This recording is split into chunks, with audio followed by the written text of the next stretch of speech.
অনুপ্রেরণাদায়ক এই দুইটা সূরা অনুপ্রেরণাদায়ক। ফাইন্না মাআল উসরি ইউসরা, আল্লাহ বলেছেন ফাইন্না মাআল উসরি ইউসরা, কষ্টের পরেই আছে সুখ, কষ্টের পরেই আছে সুখ। আমাদের জীবনে সুখ বেশি, কষ্ট কম। কয়দিন না খেয়েছিলাম, কয়দিন বিপদে পড়ছি, কয়দিন ডাকাইতে ধরছে, এক মাসের মধ্যে অসুস্থ থাকি কয়দিন আর সুস্থ থাকি কয়দিন, এটা হিসাব করে না। অসুস্থ যে ছিল খালি এটা খেয়াল রাখে, আছে না নাই? তার মানে ইন্না মাআল উসরি ইউসরা, দুঃখের পরে আছে সুখ, মোটিভেশন, প্রাণটা আবার উদ্বেলিত হয়ে ওঠে। তাই তো আসলে তো দুঃখের পরে সুখ। এজন্য কষ্ট যখন পাবেন, অসুস্থ যখন হবেন, ওইখানেও আনন্দ করবেন, কারণ সামনে আরাম আসতেছে। সুবহানাল্লাহ পড়েন। মুমিনের হারাবার কিছু নাই, দুঃখ পাওয়ার কিছু নাই। মুমিন অসুস্থ হলে অসুস্থতার মাধ্যমে তার রোগের মাধ্যমে তার গুনাহ ঝরে যায়, সে আল্লাহর কাছে প্রিয় হয়ে ওঠে। তা আমাদেরকে কেউ হারাইতে পারে? কথা বলেন, আমাদের কেউ ভয় দেখাইতে পারে? মোটিভেশনাল সূরা, সূরাতুল ইনশিরাহ আর সূরাতুদ দুহা, এখানে অনেক হিউজ মোটিভেশন আছে। যারা হতাশ, যাদের জীবন ভাল লাগে না, মরে যেতে মনে চায়, গার্লফ্রেন্ড গালি দিছে, আছে না নাই? আবার বয়ফ্রেন্ড গার্লফ্রেন্ডের গালি দিছে, এ ওড়না পেঁচায়া ফ্যানের মধ্যে ঝুলে আত্মহত্যা করে। কত বড় পাগল, তুই বললি কেন? গালি দিছে তো কি হয়েছে? হ্যাঁ, বুঝতে চায় না, হতাশ হয়ে যায়। আর বয়স কম তো ইচড়ে পাকা, অল্পতে কাবু হয়ে যায়। এই সূরাগুলো পড়ে না, এখানে আশার বাণী আছে। আজকে আমি জানি কথা শোনাবো আপনাদেরকে, শুরুতে আগে সংক্ষেপে বলে দিই। এই সূরার মূল কথা হচ্ছে, মানে সেন্ট্রাল থিম বা সাবজেক্ট ম্যাটার সূরাতুদ দুহার কেন্দ্রীয় আলোচ্য বিষয় হচ্ছে নিরাশ হবেন না, হতাশ হবেন না, হাল ছাড়বেন না, ভরসা রাখবেন কার উপর? মুমিনরা নিরাশ হয়, হতাশ হয়, হাল ছাড়ে নাকি ভরসা রাখে? কার উপর ভরসা? কার উপর? না নৌকার উপর? ধানের শীষ, লাঙ্গল, হাত পাখা, দাড়িপাল্লা, ভরসা থাকবে একজনের উপর। চিল্লায় বলেন, তিনি কে? Never be sad, never lose hope. Every time you feel like you cannot go on, you feel so lost that you are so alone. Don't despair and never lose hope, 'cause Allah is always by your side. Inshallah, inshallah, inshallah, you'll find a way. Inshallah, inshallah, inshallah, you'll find a way. Every time you feel like you cannot go on, you feel so lost that you are so alone. Don't despair and never lose hope, 'cause Allah is always by your side. Inshallah, inshallah, inshallah, you'll find a way. Inshallah, inshallah, inshallah, you'll find a way. ঠিক কি না? কি সুন্দর nasheed. Never lose hope, you will find your way. তুমি তোমার পথ খুঁজে পাবে। আমাদেরকে পথ দেখায় কে? আল্লাহ। এজন্য সূরাতুদ দুহার কেন্দ্রীয় আলোচ্য বিষয় হচ্ছে হতাশ হওয়া যাবে না, নিরাশ হওয়া যাবে না, হাল ছাড়া যাবে না, ভরসা রাখতে হবে একজনের উপর। চিৎকার করে বলেন, তিনি কে? হতাশ যারা, ফ্রাস্ট্রেটেড, আপসেট পিপল, তাদের জন্য, হতাশ ব্যক্তিদের জন্য এই সূরাটা একটা আলোক বর্তিকা, একটা আলোর মশাল। এই সূরাটা বললেই হতাশ ব্যক্তিরা মনে শান্তি পায়, আশা ফিরে পায়, দিক ফিরে পায়। ঠিক কিনা? এই সূরাটা নাজিল হওয়ার একটা ব্যাকগ্রাউন্ড আছে, শুনবেন। বিষ্ণু ঈসা ইসলামের কাছে যখন ওহী নাজিল হতে শুরু করলো, বিষ্ণু ঈসা ইসলাম ওহীর কথাগুলো পৌঁছে দিতে লাগলেন। যাই নাজিল হতো বিষ্ণুনবী পৌঁছে দিতেন, বিশ্বনবী সাহাবাদের কাছে শেয়ার করে দিতেন। যেটাই নাজিল হতো তিনি পৌঁছে দিতেন, যেটাই, কারণ আল্লাহর আদেশ। ইয়া আইয়ুহার রাসূল বাল্লিগ মা উনসিলা ইলাইক, ও নবী আপনার কাছে আমি ওহী থেকে যা নাজিল করি সব পৌঁছে দেন, একটাও গোপন করা যাবে? আল্লাহর কাছ থেকে বিশ্বনবী যে সমস্ত মেসেজ, ইনফরমেশন, তথ্য, রেভেলেশন ওহী পেয়েছে, একটাও কি বিশ্বনবী গোপন করেছে? সব প্রকাশ করে গিয়েছে, সব শেয়ার করে গিয়েছে। বিশ্বনবী শেয়ার করতে লাগলেন। সকালে যা নাজিল হয় শেয়ার করেন, দুপুরে নাজিল হয় শেয়ার করেন, রাতে নাজিল হয় শেয়ার করেন, শেয়ার করতে লাগলেন। কিন্তু কি অবাক করা কাণ্ড, হঠাৎ করে এই ওহী আসার ধারাবাহিকতা আল্লাহ বন্ধ করে দিলেন। ওহী আর আসে না, আকাশ থেকে নতুন তথ্য আর নামে না। ঘটনা কি? ওহী আসে না কেন? তথ্য আসে না কেন? জিব্রাইল আসে না কেন? কোন বর্ণনায় এসেছে 15 দিন, কোন বর্ণনায় 1 মাস, 3 মাস, এমনকি 6 মাস পর্যন্ত বর্ণনা পাওয়া যায় যে বিশ্বনবীর কাছে 6 মাস ওহী আসে না। বিশ্বনবী তো অবাক, ঘটনা কি? ওহী নামে না কেন? আর ওহী না আসলে তো বিশ্বনবী শেয়ার করতে পারে না। এতদিন যা আসতো বলে বেড়াতো, এখন আসেও না, বলতেও পারে না। কাফির মুশরিকরা বিশ্বনবীর গালি দিতে শুরু করলো, মুহাম্মদের রব মুহাম্মদরে ভুইলা গেছে, মুহাম্মদের আল্লাহ মুহাম্মদরে ছেড়ে দিয়েছে। বিশ্বনবীর চাচি আবু লাহাবের স্ত্রী উম্মে জামিল বলতে শুরু করলো, কি মুহাম্মদ, তোমার শয়তানটা তোমার কাছে আসে না? শয়তান দ্বারা তিনি জিব্রাইলকে বুঝিয়েছেন যে তোমার জিব্রাইল তোমার কাছে আসে না। এভাবে সবাই গালমন্দ করতে শুরু করলো যে মুহাম্মদের আল্লাহ মুহাম্মদকে ভুলে গিয়েছে। বিষ্ণু ইসলাম নিজেও হতাশ হয়ে গেলেন, কি রে ওহী আসে না কেন? আমার কোনো ভুল হচ্ছে না তো? আমার কোনো অপরাধ হয়ে গেল না তো? আল্লাহ কি আমার উপর অসন্তুষ্ট হয়েছেন? আল্লাহ কি আসলেই আমারে ভুলে গেছেন? আল্লাহ কি আমাকে ত্যাগ করেছেন? তিনি কি আমার উপর রেগে আছেন? আমরাও মাঝে মাঝে এরকম হতাশ হয়ে পড়ি। এরকম হতাশ লোক আছে না নাই? কিরে আমার দোয়া কবুল হয় না কেন? আল্লাহ আমার ডাকে সাড়া দেয় না কেন? আমার জীবনে এত দুঃখ কেন? আমার জীবনে তো ভালো কিছু হয় না, খালি সব কষ্ট আমার কেন? এরকম আছে না নাই? এরকম হতাশদের জন্য এই সূরাটা একটা আলোকবর্তিকা, মোটিভেশনাল সূরা। আলহামদুলিল্লাহ পড়েন। বিশ্বনবীকে আল্লাহ আশ্বস্ত করলেন আর এই সূরাটা নাযিল করলেন আর বললেন ওয়াদ-দুহা। ওয়াদ-দুহা, দুহা মানে আলো, দুহা মানে আলো, প্রভাতের সূর্য কিরণের শপথ। Look up, the sunlight, it's a very beautiful day out there. ও নবী হতাশ হবেন না, বেরোন, সকালের সূর্যটা কত সুন্দর, কি ঝলঝলে পৃথিবী, ফকফকে আর তকতকে, দেখলেই মনটা ভরে যায়, ঠিক কি না? দুহা, দুহা মানে আলো, আশার আলো, সম্ভাবনার আলো। আমাদের জীবনে আলোর দরকার আছে না নাই? আলো না থাকলে আমরা বাঁচতে পারবো? আলো লাগে বড় ভালো। এই আজকে আলো না থাকলে আমার দেখা যেত। এজন্য কোরআনকে আল্লাহ আলো বলেছেন। কোরআনকে কি বলেছে?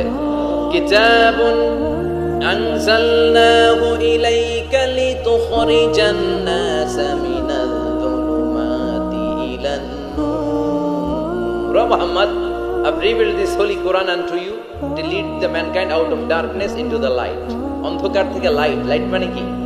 আলো, আলোর দিকে নেয়ার জন্য এই কোরআন পাঠিয়েছে। আবার বিশ্বনবীকেও আল্লাহ নূর, নূরের সাথে তুলনা করেছেন। আবার বিশ্বনবী আল্লাহর কাছে নূর চাইতেন, বলতেন আল্লাহ আমার ডানে আলো দাও, আমার বায়ে আলো দাও, আমার সামনে আলো দাও, পিছনে আলো দাও, উপরে আলো দাও, নিচে আলো দাও, আমার দেহে আলো দাও, আমার মাংসপেশির ভিতরে আলো দাও, আমার হাড্ডির ভিতরে আলো দাও, আমার জন্য তুমি আলো দাও। পড়েন আমিন। এজন্য আলো ছাড়া বেঁচে থাকা অসম্ভব। আল্লাহ তাআলা আলোর নামে সূরা দিলেন, সূরাতুদ দুহা, প্রভাতের আলো, প্রভাতের সূর্য কিরণের শপথ, আলোর শপথ। সুবহানাল্লাহ পড়েন। এরপর আল্লাহ বললেন ওয়াল্লাইলি ইযা সাজা, আলোর শপথ, সকালের, সকাল বেলার সূর্য কিরণের শপথ। দ্বিতীয় আয়াতে আল্লাহ বললেন রাত্রি বেলার শপথ, যখন রাত্রিটা নিঝুম হয়, হয় নিস্তব্ধ, নিঝুম আর নিস্তব্ধ রাতের শপথ। তাহলে আল্লাহ আলোর কসম কাটলেন, তারপরে অন্ধকারের কসম কাটলেন, ঠিক কিনা? আলো দ্বারা মূলত আল্লাহ তাআলা ওহীর আগমনকে বুঝিয়েছে, আর অন্ধকার দ্বারা আল্লাহ তাআলা ওহীর অনুপস্থিতি বুঝিয়েছে। এটা দিয়ে আল্লাহ বুঝাতে চাইলেন, ও নবী, কাফির মুশরিকরা আপনারা গালি দেয়, ওরা বলে যে আমি আপনার ভুলে গেছি, আমি আপনারে ত্যাগ করেছি, আমি আপনার প্রতি অসন্তুষ্ট। না না, আমি ইচ্ছা করে ওহী পাঠাই না, কারণ সব সময় আলো থাকলে ভালো লাগে না, কিছু সময় অন্ধকারের দরকার আছে না নাই? বুঝে শুনে উত্তর দিন। 24 ঘন্টা আলো, 365 দিন খালি আলো, আলো আরো আলো। যদি সূর্যের আলো সব সময় থাকে 365 দিন, ভাল লাগবে? রাতে ঘুমাবেন কেমন? আবার সব সময় ঘুটঘুটে অন্ধকার, আলো নাই, ভাল লাগে? ক্ষেত খামারে চাষ করা লাগবে না, বাজারে যাওয়া লাগবে না। তার মানে আলোরও দরকার আছে, অন্ধকারেরও দরকার আছে। এটা দিয়ে আল্লাহ বুঝাতে চাইলেন নবী ওহী নাজিল করার জন্য দরকার আছে, মাঝে মাঝে ওহী বন্ধ রেখে আপনার বিশ্রাম দেওয়ারও দরকার আছে। চিৎকার করে বলেন আল্লাহু আকবার। এজন্য আল্লাহ বললেন ওয়াদ-দুহা ওয়াল-লাইলি ইযা সাজা মা ওয়াদ্দা'আকা রাব্বুকা ওয়া মা ক্বালা ওয়ালাল আখিরাতু খায়রুন লাকা মিনাল উলা। সুবহানাল্লাহ পড়েন। ও নবী, প্রভাতের সূর্য কিরণের শপথ, নিঝুম নিস্তব্ধ রাত্রিবেলার শপথ, আলো আর অন্ধকারের শপথ করে আমি বললাম আপনার প্রভু আপনারে ভুলে যায় নাই, আপনার উপর অসন্তুষ্ট হয় নাই। আমি আল্লাহ ইচ্ছা করে ওহী বন্ধ রেখেছি, কারণ ওহীর একটা পাওয়ার আছে। বারবার ওহী রিসিভ করলে আপনার স্নায়ু এটা সহ্য করতে পারবে না, আপনার দেহ এটারে বরদাস্ত করতে পারবে না। নবী, আমি আপনার প্রতি এত রহম দিল, এত ভালোবাসি, বারবার ওহী নিতে নিতে আপনার যে কষ্ট হয়, এই কষ্টটা আমার আল্লাহর সহ্য হয় না। এজন্য আমি আল্লাহ ইচ্ছা করে কিছুদিন ওহী বন্ধ রাখছি। সুবহানাল্লাহ পড়েন। তার মানে এই নয় যে আমি আপনারে ভুলে গিয়েছি, আমি আপনারে ছেড়ে দিয়েছি। আরে নবী, আমি তো আমার নামের সাথে আপনার নামকে জুড়ে দিয়েছি। লা ইলাহা ইল্লাল্লাহ মুহাম্মাদুর। যেখানে আমার আল্লাহর নাম সেখানেই বিশ্ব নবীর নাম আছে না নাই? আযান যখন দেই আল্লাহু আকবারের পরে বিশ্ব নবীর নাম আছে না নাই? একামতে আছে না নাই? আবার আল্লাহর জন্য যখন সালাত আদায় করি শেষ বৈঠকে বিশ্ব নবীর উপর দুরূদ আছে না নাই? রাফা'না লাকা যিকরাক। ও নবী, আপনার নামকে আমি অনেক উপরে তুলে ধরেছি। আমার নাম যেখানে আপনার নাম ওইখানে, গোটা বিশ্বব্যাপী আপনার নাম ছড়ায় যাবে। ওরা আপনারে গালি দেয় কবি বলে, ওরা গালি দেয় গণক বলে, ওরা বলে আপনি আফতার লেস কাটা। আসলে যারা আপনারে গালি দেয় ওরাই লেস কাটা। ওরা আপনারে বলে আপনি নির্বংশ, আপনার ছেলেগুলো বেঁচে নাই, মেয়ে বেঁচে আছে, আপনার নাম নেয়ার কেউ থাকবে না। ওই আবু জাহেল, উতবা, সাইবা, ওদের নাম নেয়ার কেউ থাকবে না। আপনি লেস কাটা নন, আপনি নির্বংশ নন। ইন্না শানিয়াকা, চিল্লায় বলেন ইন্না শানিয়াকা। যারা আপনারে গালি দেয়, যারা আপনারা নিয়ে কটু কথা বলে, ওরাই লেস কাটা, ওরাই নির্বংশ। ওদের বংশকে আমি আল্লাহই নির্বংশ করে ছাড়ি। চিল্লায় বলেন ঠিক কি না? ও নবী, মা ওয়াদ্দা'আকা রাব্বুকা ওয়া মা ক্বালা। আপনার রব আপনারে পরিত্যাগ করে নাই, আপনারে ভুলে যায় নাই, আপনারে ছেড়ে দেয় নাই। আপনার রব ইচ্ছা করেই ওহী নাজিল বন্ধ করে রেখেছে। আমি ইচ্ছা করেই আপনারে প্রেসার দিতে চাই নাই গো নবী, কারণ ওহী রিসিভ করা অনেক কঠিন। এটা আস্তে আস্তে আপনি অভ্যস্ত হবেন। সুবহানাল্লাহ পড়েন। ওহীর একটা পাওয়ার আছে না নাই? আমরা তো কি মজায় মজায় কোরআন পাইছি। এই যে কি সুন্দর কোরআন নিয়ে বসে পড়ি, তাফসীর করি, কি মজার কোরআন। এই কোরআনটা রিসিভ করতে যে বিশ্বনবীর কত কষ্ট হয়েছে। এই কোরআনকে আল্লাহ বলেছেন এটা কাউলান সাকিলা, very heavy and weighty word. এটা অনেক ওজনওয়ালা কথা। ইন্না সানুলকি আলাইকা কাউলান, এটার অনেক ওজন। এই কোরআনটা যদি পাহাড়ের উপর নাজিল করা হতো, পাহাড়গুলো দুমড়ে মুচড়ে ভেঙে টুকরো টুকরো হয়ে খান খান হয়ে যেত। ঠিক কি না? এত কঠিন বানিয়ে এটা। ও নবী, আমি আলোর সাথে ওহীর মিল ঘটিয়েছি, আলো দিয়ে ওহীকে বুঝিয়েছি। সূর্যের যেমনি কিরণ আছে, তেজ আছে, এই ওহীরও একটা তেজ আছে। এই তেজ, এই কিরণ আপনি সবসময় সহ্য করতে পারবেন না। এজন্য আমি ইচ্ছা করে কিছুদিন ওহী নাজিল করা বন্ধ করে রেখেছি। সুবহানাল্লাহ পড়েন। ইচ্ছে করে আমি নাজিল করি নাই। সব সময় নাজিল হলে আপনার ভালো লাগতো না। বুখারীর বর্ণনা, আয়েশা বলতেন শীতের রাতে, কনকনে মাঘ মাসের শীতের রাতে যখন বিশ্বনবীর উপর কোরআনের আয়াত নাজিল হতো, বিশ্বনবী ঘেমে ঘেমে একাকার হয়ে যেতেন।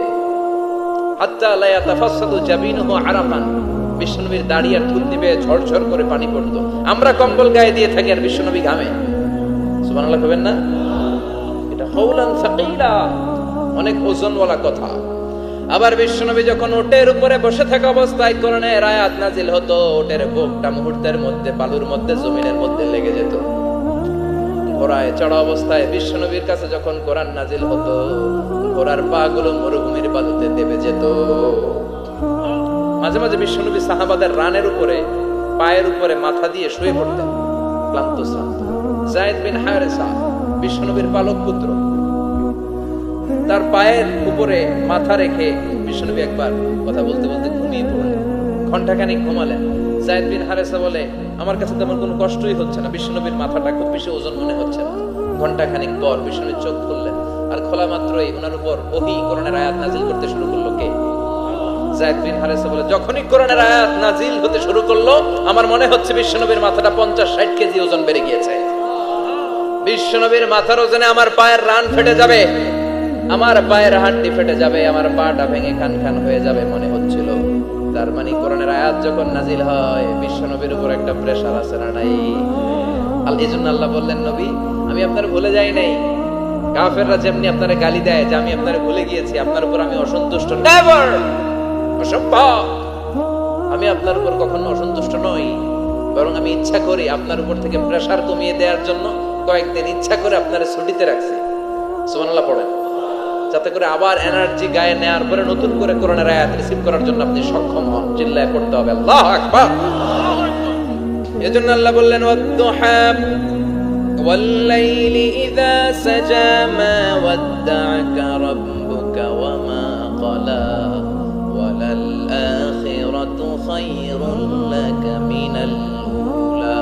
এরপর আল্লাহ বললেন, নবী ওয়ালাল আখিরাতু খায়রুল লাকা মিনাল উলা, and verily indeed the hereafter is far better for you than this dunya.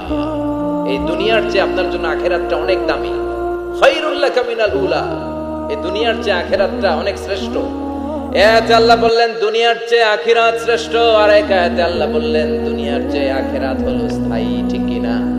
বাল তু'থিরুনাল হায়াতাদ দুনিয়া ওয়াল আখিরাতু খায়রুন ওয়া আবকা। তোমরা দুনিয়ার জীবন নিয়ে পাগল করা হয়ে থাকো। আল্লাহ বললেন দুনিয়ার জীবনের চাইতে আখিরাতের জীবন শ্রেষ্ঠ এবং স্থায়ী। ঠিক কি না? কার কথা? দুনিয়া স্থায়ী না আখিরাত স্থায়ী? দুনিয়া শ্রেষ্ঠ না আখিরাত শ্রেষ্ঠ? কিন্তু আমরা কোনটার পিছনে দৌড়াই? খালি দুনিয়া দুনিয়া। दुनिया के मजा ले लो, दुनिया तुम्हारी है, तो जन्नत के मजा ले लो, जन्नत तुम्हारी है। ওইটা কয় আছে না নাই? দুনিয়ার পেছনে পাগল হয়ে আমরা পড়ে থাকি। এই দুনিয়ার জীবনটা একটা মায়াজাল, এটা একটা মরিচিকা। এই মরিচিকা, এই ধোঁকা, এই লালসা আর এই মায়াজালের পেছনে আমরা ছুটছি। ছুটতে ছুটতে হুট করে একবার কবরের ভিতরে ঢুকতে হবে। কথা বলেন, তখন আমাদের টনক নড়বে। এজন্য দুনিয়া মুমিনদের জন্য শ্রেষ্ঠ আর স্থায়ী জায়গা নয়।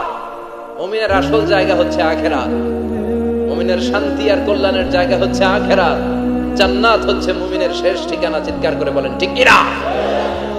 সেটাই বিশ্বনবীরে বললেন, নবী কাফির মুশরিকদের কথা আপনি কান দিবেন না, ওদের কথায় হতাশ হবেন না, নিরাশ হবেন না, হাল ছাড়বেন না, ভরসা রাখবেন কার উপর? কারণ ওয়ালাল আখিরাতু খায়রুল লাকা মিনাল উলা। এই দুনিয়ার জীবন ক্ষণস্থায়ী জীবন, চিরকালীন জীবন হলো আখিরাত। নবীরে কিভাবে আশ্বাস দিতেছে দেখছেন?